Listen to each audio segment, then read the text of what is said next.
Você também acha que Bluey é o melhor desenho atualmente?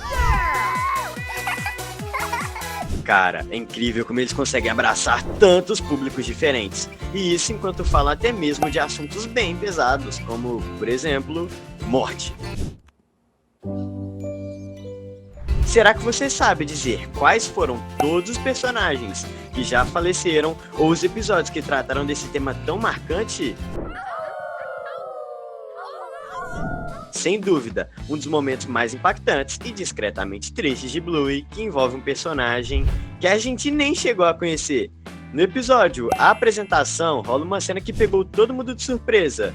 Enquanto o balão estoura e o Bandit segura a mão da esposa, fica claro que ali tem algo muito mais profundo, a perda de um bebê. Sim, tudo indica que a Tilly sofreu um aborto espontâneo, e essa cena marca isso de forma sensível, sem dizer uma palavra, e mesmo sendo sutil, a mensagem foi entendida por quase todo mundo. Mas caso alguém ainda tivesse dúvida, os criadores reforçaram o recado mais adiante, na terceira temporada, com o episódio Chuva. No finalzinho desse episódio, Tilly e sua filha mais velha observam juntas um arco-íris e se abraçam em silêncio. E isso não é à toa, é uma referência direta ao termo bebê arco-íris, usado para descrever crianças que nasceram depois de uma perda gestacional. Ou seja, sim, a Bluey teve um irmãozinho mais velho que não sobreviveu. E isso é tão sutil e tão poderoso ao mesmo tempo que até hoje tem adultos chorando em silêncio no sofá. E olha só que detalhe curioso, na vida real, as raças Blue Heeler e Red Heeler, que inspiram a família Heeler, têm mesmo histórico de dificuldade para gerar filhotes. Os criadores claramente quiseram trazer esse toque de realidade, para mostrar que construir uma família pode ser incrível, mas também cheio de desafios e dores silenciosas. Mas essa não foi a única vez em que Bluey abordou a perda de alguém.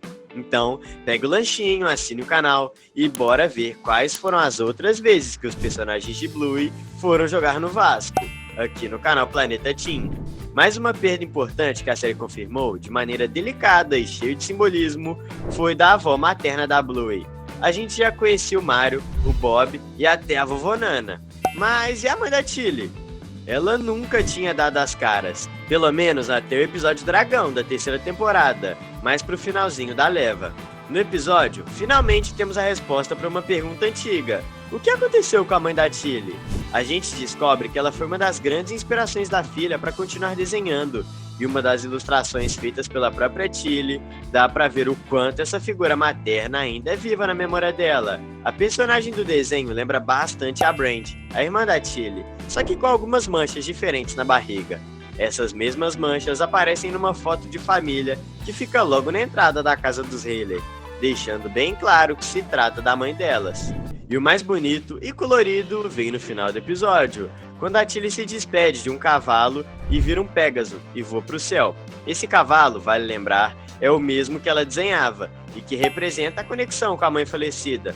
A mensagem é clara: por mais que as lembranças fiquem, Tilly precisa aceitar que a mãe partiu de vez. A série, como sempre, não diz diretamente qual foi a causa da morte, mas o título Dragão pode ser uma pista.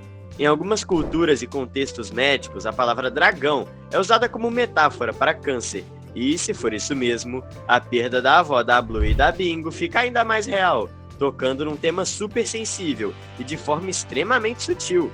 Será que na quarta temporada a gente vai ver algum flashback mostrando se o Bandit chegou a conhecer a sogra? Porque até agora, isso ainda é um mistério que os fãs adorariam ver resolvendo. Você manja de Bluey e sabe o que aconteceu? Então já manda a hashtag Tilly pra alegrar essa mãezona incrível. E não esquece de assinar o canal. Muito antes dos episódios mais emocionantes da segunda e terceira temporada, Bluey já tinha abordado a ideia de morte lá na primeira temporada mesmo. Isso acontece em Jogo da Imitação, quando Bluey decide copiar absolutamente tudo que o Bandit faz. No meio dessa brincadeira, ela encosta num periquito caído perto de uma árvore. O Bandit imediatamente pega o bichinho e corre com a filha para a clínica veterinária. Eles tentam ajudar, os veterinários cuidam rapidinho do periquito, mas infelizmente não dá tempo e ele acaba não resistindo. O Bandit até levanta a hipótese de que talvez tenha sido um gato, mas o episódio não diz com certeza o que aconteceu. O impacto disso tudo é grande para Bluey, porque é a primeira vez em que ela tem contato direto com a morte, e a reação dela é uma mistura de tristeza e confusão. Ela começa a brincar de veterinária com a Bingo, tentando entender aquilo de uma forma que faça sentido na cabeça dela. E é assim que ela aprende uma das lições mais difíceis da vida.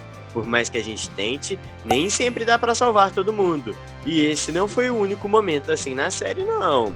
No episódio A Placa, a turma da Bluey acaba, sem querer, entrando numa competição bem mórbida.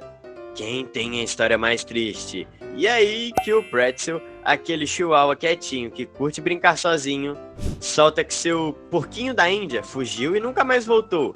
Aí vem o Rush, todo direto e manda. Provavelmente ele foi comido por uma cobra. Mano, e o pior é que faz todo sentido. Eles moram na Austrália, existe mais de 150 espécies de cobras.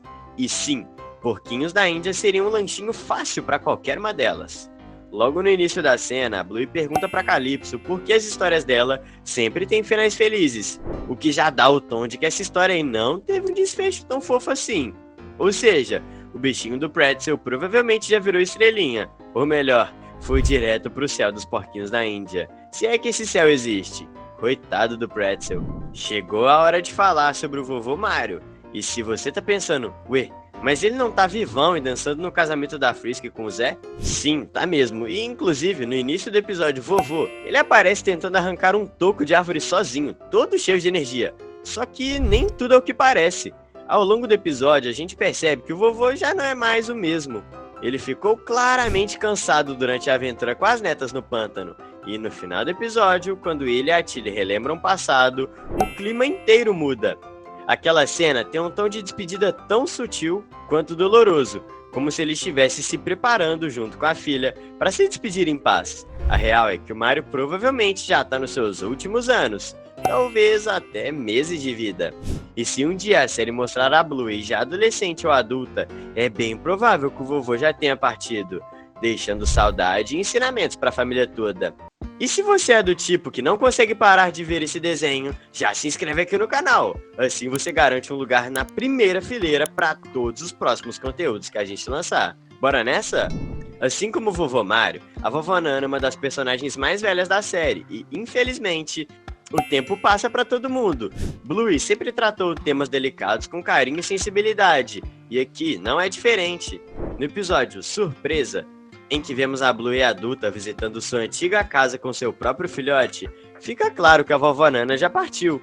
E com isso, a antiga mamãe Healer agora assume um novo papel, o de avó da vez. Afinal, a Bluey já tem pelo menos um filho confirmado, e o ciclo da vida continua girando, mesmo que com uma pontinha de saudade. Agora, vamos entrar numa história que ainda é teoria, mas daquelas que fazem você parar para pensar. Se você acompanha Bluey, já deve ter notado que um dos personagens mais enigmáticos da série é o pai da Judo. Ele nunca foi mostrado, nem citado, e nenhuma fotinha dele aparece na casa da Wendy, a vizinha dos Healer. Mas a gente sabe que, de vez em quando, a Bluey comenta que a Judo tá viajando, e a suposição geral é que ela esteja com a família do pai. Mas e se não for bem assim? Existe uma teoria de que diz que os pais da Judo não são separados, e sim que a Wendy é viúva. Isso explicaria porque ela teria saído da Grã-Bretanha e se mudado para a Austrália com a filha. Talvez para fugir das lembranças, recomeçar longe de tudo o que aconteceu, ou até porque recebe uma pensão que permite criar a Judo com mais tranquilidade em Brisbane. Tudo isso dá um novo significado para a forma como elas vivem hoje. Pode até ser só especulação, mas fala a verdade, não parece bem plausível?